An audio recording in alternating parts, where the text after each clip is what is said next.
พี่น้องเอ้ยตัดปลามานี่ก็มาเบิ่งเนาะพี่น้องเนาะก้อยมากินข้าวกันเนาะทำเพิ่ม เอาน้ำแกงเอาน้องลูกสาวคนที่สองเนี่ยมีแต่ผู้หญิงที่กันเนาะทำใหญ่เบิ่ง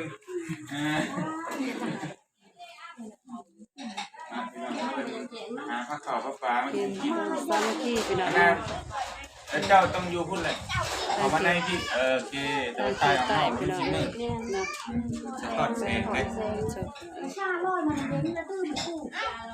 ปลาเขาสามัคคีเนาะหลังจากผูกแขนเล็กๆน้อยอันนี้ของอบหมูอบเป็ด ๆอบหมู อันนี้ลาบหมูเป็นเผ็ดพิเศษอบเผ็ด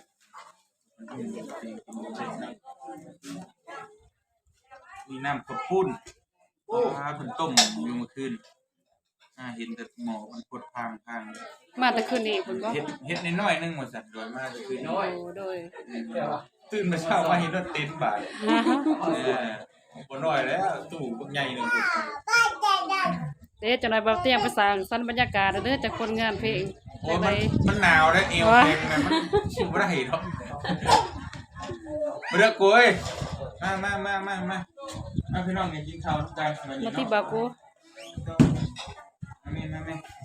มาบ่เตียงกี่คอโตกินข้าวก่อนพี่น้องเอ้ยวันนี้ก็มาค่ำมาคูนเนาะว่าเพิ่นก็สิได้เปิดเพลงเปิดล่ำแล้วบัดม่วนซื่นบรรยากาศธรรมชาติเนาะบ้านเมืองเฮาที่แบบมีงานมีหยังก็มีกินมีนั่นกันม่วนซื่นเป็นโดนเพิ่นอยู่ดีมีแฮงเบิดสุขทุกคนวันนี้เนาะคิดว่าบ่มาทางมานะเขามาตีบ่ตูนใส่หลอกเลยเราแย่นั่นนะครับเผ็ดนะครับแขกหลอกเลยอย่าเลยบุญนะอยู่เนาะเดี๋ยวนะครับร้านกันบาโกมานั่งทางผิดติเดี๋ยวมีนางเถียงกันเลยไปทางนั้น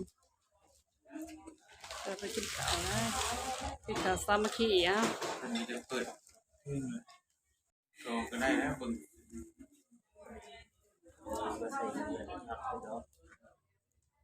เพื่อนมีชี้เลยเพื่อนไวเลยจากในซีแล้วแง่แล้วไปสั่งซีค่ะแต่บ่ได้เปิดแล้วจะเข้าเป็นวัยรุ่นเพิ่นเดี๋ยวนี้มันเบิดอยู่สมัยสงครามบ้านบ่เตียงสมัยสงครามบ้านพุ่นบ่กรุงเทพพุ่นบ่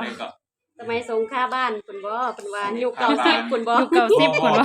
เฮาบ่มักสงครามบ้านยามใดก็ใส่แต่ขาเด็กที่ว่ายุคใหม่น่ะเนาะแม่นก็บ่มักนะจนตะกี้เห็นหมู่ใส่อยู่สงครามใหญ่ๆนะสงครามบ้านเนาะหายนี่เนาะ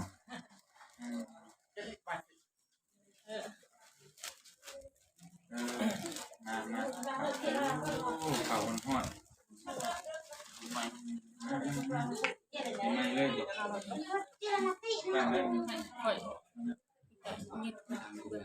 ดังเดือนดาวอะไรกันมันฟังที่อยู่แล้วกระดาษนั่นแหละเดียวนี่เนาะเรื่องน้ำอาบตรงบ้านนี่ได้เรื่องมานั่งขึ้นมาพี่น้องเนาะกับให้กินข้าวกินน้ำน้ำกันวันนี้ยินดีน้ำเด้อครับผมมุกขอบใจที่แม่ติดตามมาตั้งแต่ท่านมีลูกวันนี้จนพอดแหละมีลูกเนาะใจน้ำชอบก้นคือกันแล้วพี่น้องในบ้านนี้เนาะเป็นข้าวสามัคคีพี่น้องเอ้ยคือกันสองคนคือกันที่เมียนมาใช้รุ่นนี่บ่ได้ดอกใช่เป็นยังจังหวะเนาะเรียนยามันดอกหักแกงคือเก่าขอบใจคนเมื่อขอบใจทางเพียงคนน้องๆเพิ่นอยู่ในเนาะตัวขอบคุณนี่น้องก็เลยของงานที่เปิดเป็นพี่น้องเนาะที่น้องงานกันคนเนาะที่ ดีเราโน่นเนาะที่สำคัญก็คือทางแม่ที่รุ่นที่เมื่อคนเนาะที่ติดตามรับส่งตลอด ซัพพอร์ตมาตลอดเนาะ มาตลอดเดือนกำลังใจเรามาตลอดผมมี FC มีทัวร์เที่ยงคนนึงมาก FC ของเอ็นเลยเนาะเรานุ่มในบ้านนี้เนาะใจลายมียังเนาะว่าที่บอกที่ว่ามีแต่ดีใจเนาะเพราะว่าเคยเฮ็ดแบบนี้โดยตากับมาโนเฮ็ดน้อยธรรมดาเนาะอันนี้คือว่าใหญ่สุดแล้วคือหลานเราเลย4คนใหญ่แล้วเป็นบ่เต็มพอถูกเข้าไปนำน้องหมดและที่พี่น้องเนาะลงมาตรงนี้มีคนใจคุณหมอเตี้ยคุณลงมากเดี๋ยวมายามเนาะ มาทันก็ดีเนาะ มาท่านสวรรค์หนักพี่น้องเลยเนาะเป็นว่ามันกลับนั่นตัวสิคอดเลยมาดีงามเนาะ มาตอนรับแล้วนะ ดีใจเด้อดีใจนะเป็นเนาะมาบัดนี้ก็ทางบ่ตินข้าวกินน้ำพอเพิ่นได้เปิดเพลงเปิดลำเนาะก่อนอื่นก็ขอขอบคุณทาง FC ประชาชนทุกคนพี่น้องที่ติดตามแล้วก็ให้กำลังใจโดยตลอดมาตั้งแต่ต้นจนจบตั้งแต่บ่เตียงมาลาวใต้ใหม่ๆเล็กๆคือมาหาบ่าวนุ่งเป็นคนแรกเนาะพี่น้องก็เลยมาพักดันทางนี้ให้พี่ชายบุญทางลาวใต้เกิดขึ้นจะได้มี FC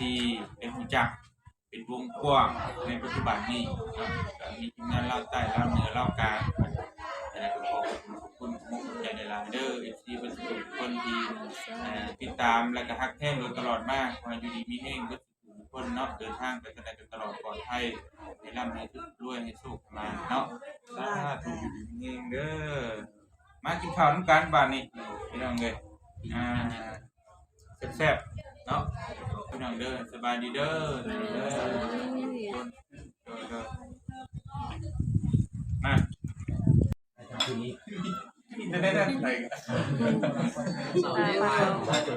พาเขาสามัคคีพี่น้ เอ อง อ เอ้ย ก็ เนาะ บ่ ที มี ม ใครง าน ก็บอกเพิ่นเดี๋ยวเราก็จะเปิดเพลง ทีมงานลาว ใคร ใต้ บ่ตื่นแล้วไม่จบหรอกไม่จบหน่อย ก็ได้ ต่อแม่จะตั้งเอาขึ้น อั นะ นน้อยมันไม่ยาว โหลดอะไรกดลงเนี่ยลงหน้าไทยนะเรื่อย ในแรกไทยก็เปิด คำคูณบ่เอาแม่นบ่ลง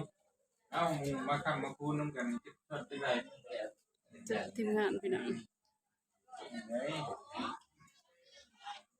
เราโบหูได้ว่าบันไดบันได เนี่ยตั้งหลังจี้เลยนะเบิ่งเอ้ยสลุยสลายตุกติกบ่ได้เด้อมีทั้งนี้ลุ่มเลยอยู่ยาเดี๋ยวทำอะไรบ่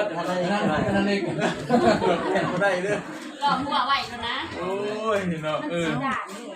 หาไสได้เนาะดนๆเพื่อสิได้พบพอกันคันบ่แม่นบุพเพสันนิวาสนี่ มากินข้าวกันเด้อ เด้อเด้อพี่น้องเอ้ยนะ เป็นข่าวปานะ มาเลยเป็นข้าวสามัคคีพี่น้องเนาะ อันนี้เด้อ ทำมาโต กินข้าวมาเลยเปิดภาพมากินข้าวเลยแหละบ่ได้บอกอะไรเลย11 โมง 11 โมงเลยเด้ เชื่อว่าเป็นอะไร มาข้าวเสร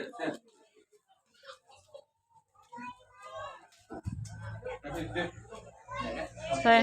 ใส่คำเขาใหญ่ๆเด้อบ่เตียง แต่กำเขาใหญ่เด้อ โดนบ่ได้บ่ ได้เด้อ เอาลงงานหาแจ้งเลยโอเคเรียนนะครับ เรื่อง เฮ็ดบ่ป้าเจอพี่น้องเอ้ย กินข้าวยังมีความสุข ทักทายสบายดีกันเด้อเมื่อ นั่งใส่นะเนี่ย มา